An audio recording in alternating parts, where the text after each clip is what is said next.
ఈ రోజు నుంచి మీ అమ్మాయి మా ఇంటి బిడ్డ. అమ్మాయి నచ్చిందా బాబు? నచ్చిందా?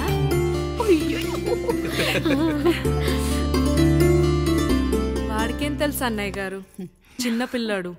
ఇప్పటికీ ఆకుని చెవులో పువ్వుని నోట్లో పెట్టుకొని తిరుగుతూ ఉంటాడు.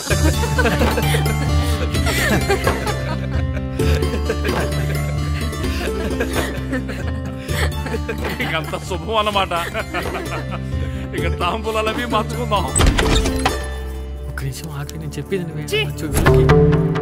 ఒకసారి నా మాట నేను ఒక్క క్షణం కూడా ఉండను. ప్లీజ్ అమ్మా శారదా, పెద్దవాళ్ళు వచ్చారమ్మా, మనల్ని చూస్తున్నారు. అమ్మాయికి పెళ్లి చూపురమ్మా. ఈ టైంలో నువ్వు ఇలా అలర్ట్ చేస్తే దాని జీవితం నాశనం అవుతుంది తల్లి. లోపలికెళ్ళు, తర్వాత మాట్లాడదాం. ఇక్కడ మీ కోడలు కాపురం కాలిపోతుంటే మీరు ఆ మంటల్లో మీ కూతురు పెళ్లికి కాఫీలు పెట్టిస్తున్నారా? ఈ ఇంట్లో నేను ఇంకొక క్షణం కూడా ఉండను.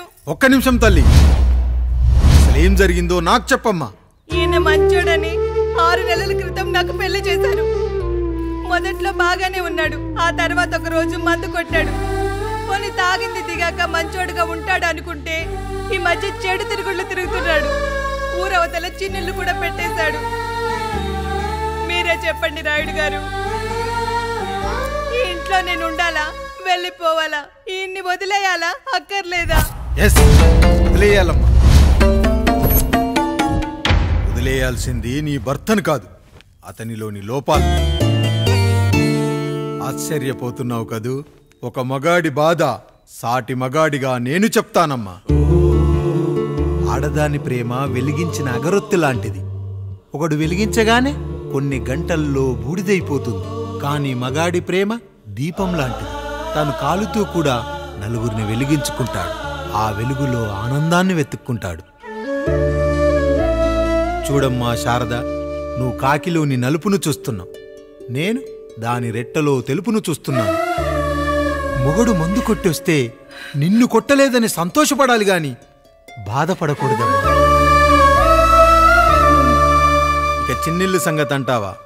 రుచిగా ఉందని లొట్టలేసుకుంటూ సగం తిన్న బిర్యానీలో కుక్క మూతి పెట్టిందని తెలిసాక దాన్ని పారేసుకుని ఆకలిని చంపుకోవడం కంటే నాకింది మనింటి కుక్కే కదా దాని మూతిపళ్ళు రాలగొట్టి ఇంట్లో కట్టేయాలి.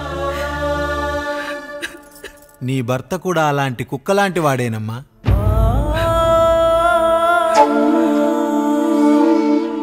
ఆడదానికి వయసొచ్చాక 3 ముళ్ళేసుకొని 90 ఏళ్ల జీవితం గురించి కలలు కంటుంది.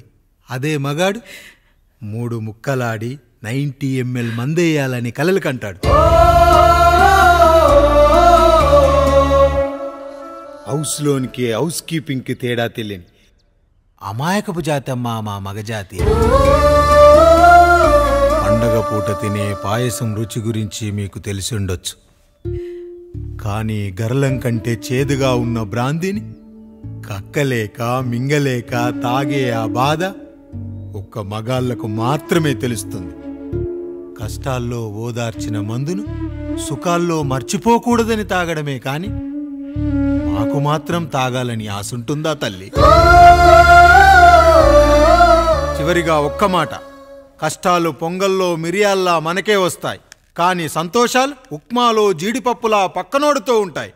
ఎదుటివాడి ఉప్మాలో కూడా పనికిరాని కరివేపాకుంటుందని సర్దుకుపోవడమే జీవితమమ్మా. రాయుడు గారు, నన్ను క్షమించండి. రాయుడు గారు, నన్ను క్షమించండి.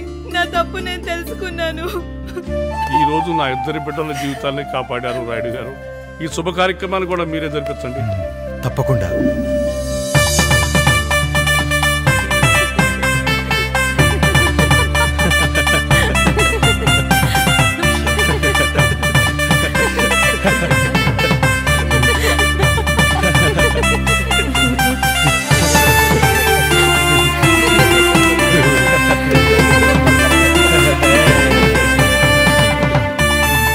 రాముడు, పండు, మీరు దీవించండి.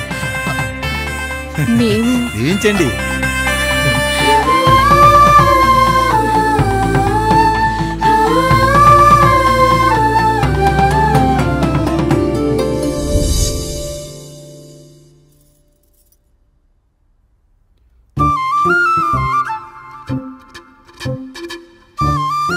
తింటారా?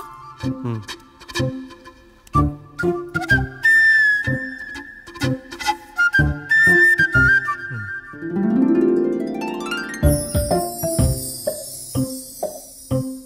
టైమా? అవును, మీకెలా తెలిసిపోయిందండి? అంటే మా బామ్మ చెప్పింది. శోభనం గదిలో అనుభవం మగాడైతే మామిడి పండు పిసుక్కొని తింటాడు, అదే లేనివాడైతే మీలా ఇలా అరటిపండు ఓపిగ్గా ఒలుచుకొని తింటాడు అని.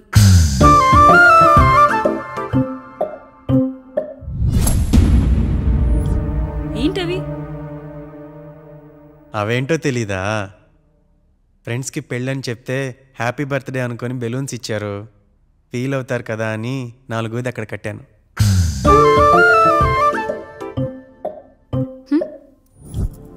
వచ్చాడు. పిల్లల గదిలోకి వెళ్ళారా? వెళ్ళారండి. మీరెంత ఏంటి ఇంత రాత్రి అయినా ఇంకా పడుకోలేదా? మీరు లేనిది ఎప్పుడైనా పడుకున్నామా అన్నయ్య? అందరం కలిసే కదా పడుకునేది మావయ్య. సరే సరే, అందరం పెద్దోడి గదిలో పడుకుందాం. ఈరోజు వాడి శోభనం కదా, అసలే కొత్త. పక్కనుంటే ధైర్యంగా ఉంటుంది. పక్క నుండి దగ్గరుండి జరిపిద్దాం, పదండి.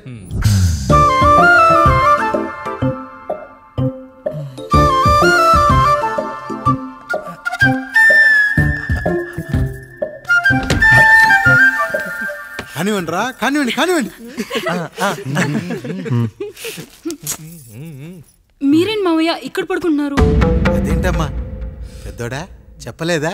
మేమంతా కలిసే పడుకుంటామమ్మా, నువ్వు మాతో పాటే. అవును భార్గవి. మీరు ఊరుకోండి, మీరు ఇక్కడ పడుకోవడం నాకు ఇష్టం లేదు మావయ్య.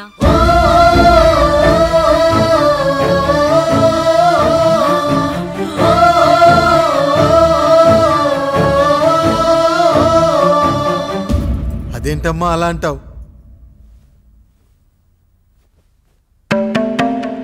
ఎన్నో చూసాం, ఎన్నో చేశాం. దుక్కి దున్ని కోత కోయకుండానే ఈ విత్తనాలన్నీ మొలకొచ్చాయంటావా తల్లి? అవన్నీ నాకు తెలియదు మావయ్య, మర్యాదగా బయటికి వెళ్ళండి.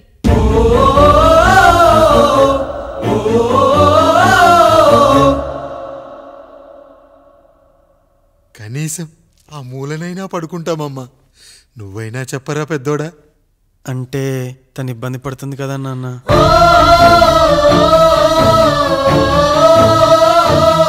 నువ్వు కూడా ఏంట్రా, పిల్లలేదో ఆశపడుతున్నారమ్మా. ఒక్కసారి ఆలోచించమ్మా. మావయ్య మీరు బయటికి వెళ్తే మేము తలుపులేసుకుంటాం.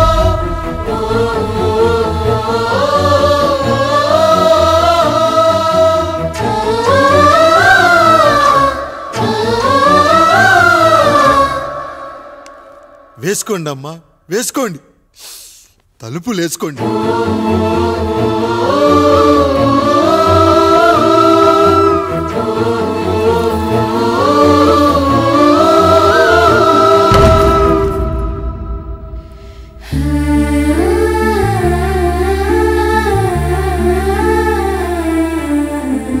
నాయుడు, బిడ్డలు జాగ్రత్త. ఈ రోజు నుంచి వీళ్ళంతా నీ తమ్ముళ్ళు చెల్లెళ్ళు కాదు, నీ బిడ్డలు.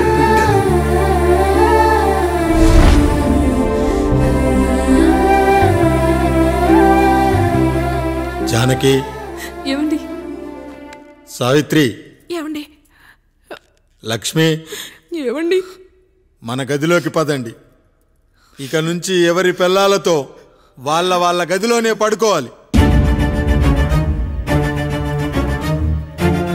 ఇది ఈ రోజు నుంచి ఈ వంశానికి రాస్తున్న కొత్త శాసనం.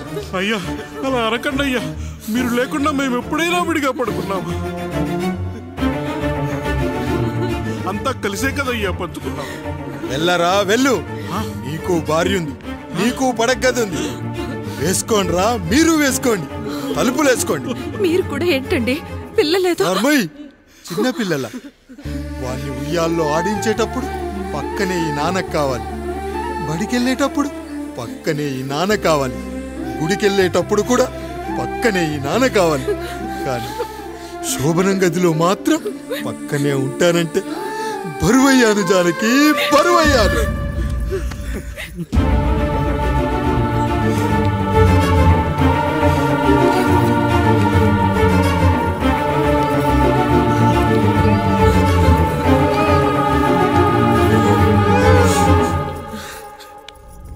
ఏంటండి ఇంకా అదే ఆలోచిస్తున్నారా? ఎలా మర్చిపోగలను లక్ష్మి? జరిగిందేదో జరిగిపోయింది, మీరు బాధపడకండి. ఎంత మాట అన్నాడో చూసావా? నా భార్య ఇబ్బంది పడుతుంది, బయటికెళ్ళండి నాన్న అన్నాడు. వాణ్ణి ఎలా పెంచాను? చదువుకుంటే పై చదువులకు వాడు వేరే ఊరు వెళ్లాల్సి వస్తుందని చదివే మాన్పించేశాను. జ్వరం వస్తే ఆ మాత్రలు చేదుగా ఉంటాయని నేనే మింగాను. నోరు తెరిచి అమ్మ కావాలన్నప్పుడల్లా ఎంతమంది అమ్మల్ని ఇచ్చాను. నాన్న అన్న ప్రతిసారి నాన్నల్ని ఇవ్వలేకపోయానని వాడికి నా మీద కోపమో ఏమో జానకి. నిజమేనండి, మనమంతా ఇలా లేమే. మన కుటుంబానికి దిష్టి తగిలింది. మా నాన్న మరణంతో ఆస్తిపోయి తమ్ముళ్ళతో నడి రోడ్డున పడ్డప్పుడు ఇలాంటి కష్టాన్ని మొదటిసారి అనుభవించాను.